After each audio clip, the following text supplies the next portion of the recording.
दिल्ली में बन रहे केदारनाथ मंदिर के विरोध में कांग्रेस की केदारनाथ प्रतिष्ठा यात्रा आज से शुरू हो चुकी है, जो कि 4 अगस्त तक चलने वाली है। लेकिन कांग्रेस की यात्रा से पहले ही सीएम पुष्कर सिंह धामी केदारनाथ धाम पहुंचे और तीर्थ पुरोहितों का हालचाल जाना। ऐसे में सवाल है कि केदारनाथ की जनता का आखिर किसे साथ मिलेगा। ये रिपोर्ट देखिए। कांग्रेस की केदारनाथ प्रतिष्ठा यात्रा का आगाज। हरिद्वार से केदारनाथ तक होगी यात्रा। सीएम धामी का कांग्रेस पर निशाना। आस्था से नहीं, राजनीति से है वास्ता। आखिर किसे मिलेगा केदारनाथ का साथ? दिल्ली में बन रहे केदारनाथ मंदिर के विरोध में कांग्रेस की यात्रा आज से शुरू हो चुकी है। हरिद्वार की हर की पैड़ी से लेकर केदारनाथ तक कांग्रेस की केदारनाथ प्रतिष्ठा यात्रा चलेगी, जिसका आगाज हो चुका है। एक तरफ कांग्रेस यात्रा के जरिए विरोध कर रही है, तो दूसरी तरफ कांग्रेस की यात्रा से पहले ही सीएम धामी केदारनाथ पहुंचे, जहां उन्होंने पूजा अर्चना की और वहां के तीर्थ पुरोहितों से उनका हालचाल जाना। ऐसे में सवाल खड़े हो रहे हैं कि आखिर केदारनाथ का किसे मिलेगा साथ, क्योंकि आगे केदारनाथ उपचुनाव होना है। ऐसे में दिल्ली में बन रहे केदारनाथ मंदिर को लेकर तीर्थ पुरोहितों में नाराजगी साफ देखी गई। मामले में खूब हो हंगामा हुआ।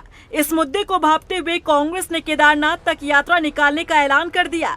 तो इस बीच सत्ता पक्ष के खिलाफ उठती आवाज को शांत करने के लिए धामी कैबिनेट ने बड़ा फैसला लेते हुए चारधाम के नाम पर कोई और दूसरा मंदिर ट्रस्ट बनाने पर रोक लगा दी।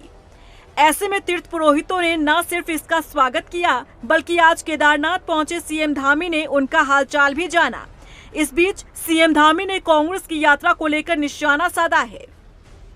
सीएम धामी ने कहा कि कांग्रेस सनातन का अपमान करती रही है, कांग्रेस को प्रायश्चित यात्रा निकालनी चाहिए। तो वहीं मंत्री धन सिंह रावत ने इसे कांग्रेस का ढकोसला करार दिया है।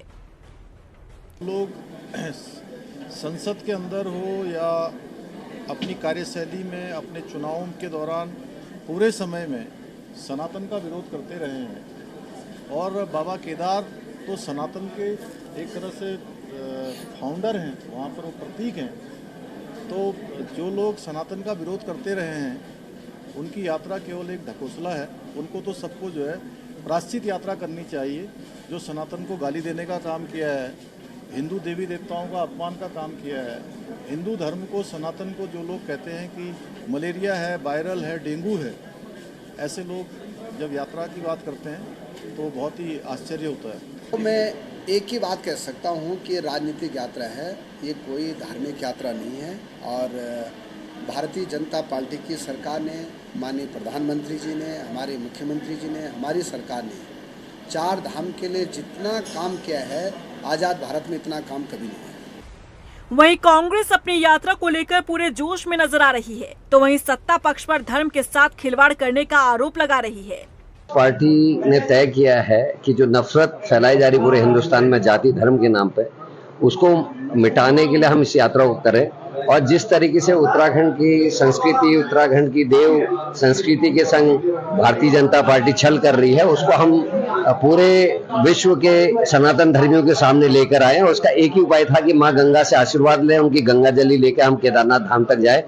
ये चारों धाम हमारी आध्यात्मिक परंपरा के प्रतीक हैं।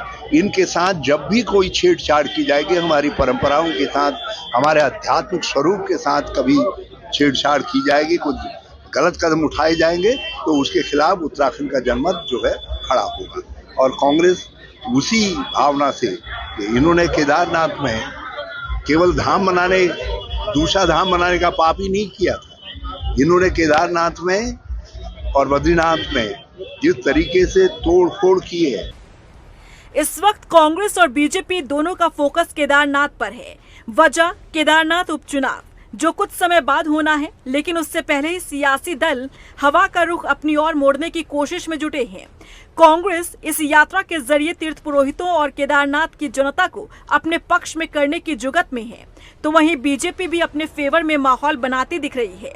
केदारनाथ उपचुनाव में बीजेपी किसी भी तरह से कोई चूक करना नहीं चाहती, क्योंकि हाल ही में बीजेपी को उपचुनाव में 2 सीटों पर करारा झटका लगा।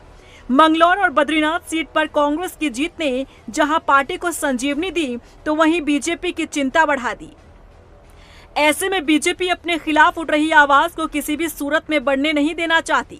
यही कारण है कि केदारनाथ धाम के नाम पर दिल्ली में हो रहे मंदिर निर्माण को लेकर जब सरकार के खिलाफ आवाज उठी तो समय रहते धामी कैबिनेट ने फैसले लेते हुए माहौल को संभालने का काम किया। तो वहीं आज कांग्रेस की यात्रा से पहले जब सीएम धामी केदारनाथ धाम पहुंचे तो वहां के तीर्थ पुरोहितों से मुलाकात कर उनका हालचाल जाना। ऐसे में सवाल है कि आखिर केदारनाथ का आशीर्वाद किसके साथ है। रफ्तार मीडिया के लिए देहरादून से मनीष डंगवाल, सुशांत सिंह के साथ ब्यूरो रिपोर्ट।